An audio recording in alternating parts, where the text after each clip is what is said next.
Okay, you've been telling me everything about the car. You told me the engine's not level. So what are we going to do about that? Well, the engine's sitting crooked in the car. It's sitting all cocked up on this side because the headers didn't fit. The headers hitting the steering box. Well, the simple way to cure that is move the steering box over, which is real easy to do. It's got 3 holes in it. You just egg shape them, move the steering box over. It doesn't affect anything. You know, it might make the steering wheel crooked, but that's easy to fix. But back in the A, B, and E body days, before this K-member like this, we just slide the K-member forward 1 inch. That cleared the steering box. That put about 3 or 4 degrees of positive caster in the car. Right. Plus it put more weight on the rear wheels, and you didn't want to be illegal, so you had to move the rear end up 1 inch so your wheelbase would be right. Well, that's not as important on the bracket racing side. They're not going to be checking for things like that. But why is it important that the engine sit level? Well, your transmission's mounted back there, and it's sitting square.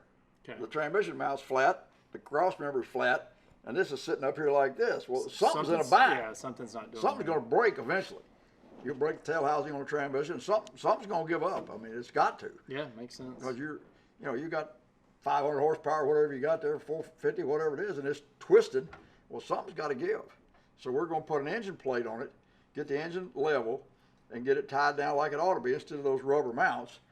It would probably scare you what that engine does when you nail it at the starting line because you can't see it. Yeah, very true. These things move around.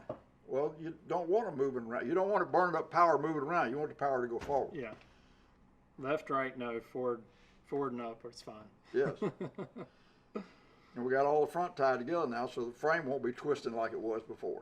Because this thing's the engine's trying to do this when you take off. Right. So it's picking up this front frame rail. That's why you see pictures in the old days of the cars with the left front wheel a foot higher than the right front wheel. Yeah. But the really good cars, like our stuff was, both front wheels the same height. Level.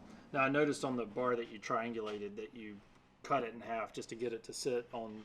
Yeah, we tied it into the side of the frame rail. Okay. I like to do that instead of sitting on top of the frame rail. It just keeps it out of the way, and it ties it right into the side of the frame rail, and you make a triangle out of the front of the car. Yeah. And then that's tied into the roll bar and welded to the firewall. Yeah. So you've welded in 2 spots to the frame, 1 spot to the firewall, and 1 spot to the cage that's inside the car at that point. It's going to be rigid. The stiffer it is, the faster it goes. We proved that in 1972.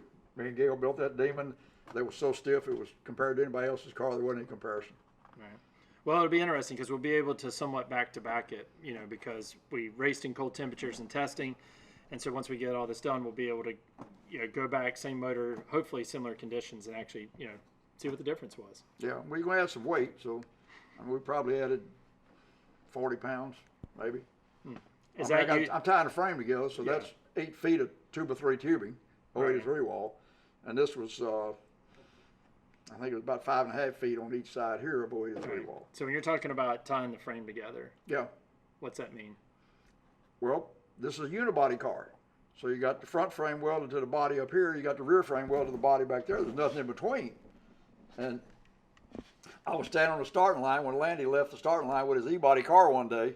He let go of the clutch, and I could stick my hand between the door glass and the roof. Right. I could have put my hand in there because the body's doing this. Right. And so if you tie it all together, you make it stiff, so it doesn't do that. And then that's tied in with the roll cage, so it really, really makes a big difference. Okay. You take a car that's had no frame ties and no roll cage in it, and you tie it together and put a cage in it, the guy will get in the car, it'll scare him. We got a piece of frame back here that's welded to the body. There's nothing here but floor pan. We got a piece of frame up here that's welded to the body. That's what's known as a unibody. So what we do is go in here and cut this frame open, cut the floor open here. We're going to slide this in about a foot back in there, about 8 inches, and drill holes in the side of the frame, plug weld it. And then we're going to bring it up through here and butt it to the cross member here where your front frame ties in. And I'll weld all the floor in, weld all that in, everything will be welded and tied together. So instead of the car trying to do this in the middle, you've got that tied, you got the cage tied, it's braced here going out to the front. So all this becomes stiff, and that's what you want.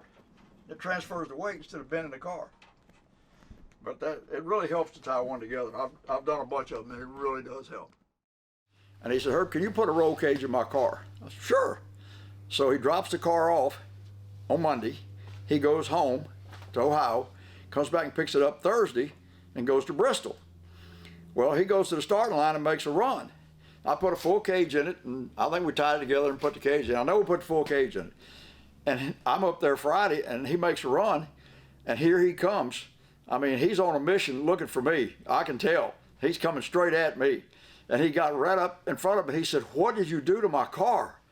I said, "I put a roll cage in it. That's what you asked me to do."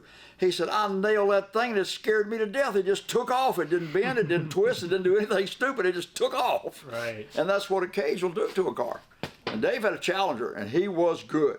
I mean, he won several NHRA championships. He won everything. Right. He was absolutely the best super stock racer around for several years. And even after, he went on down the line, he still raced up to a few years ago. I saw him at a track somewhere.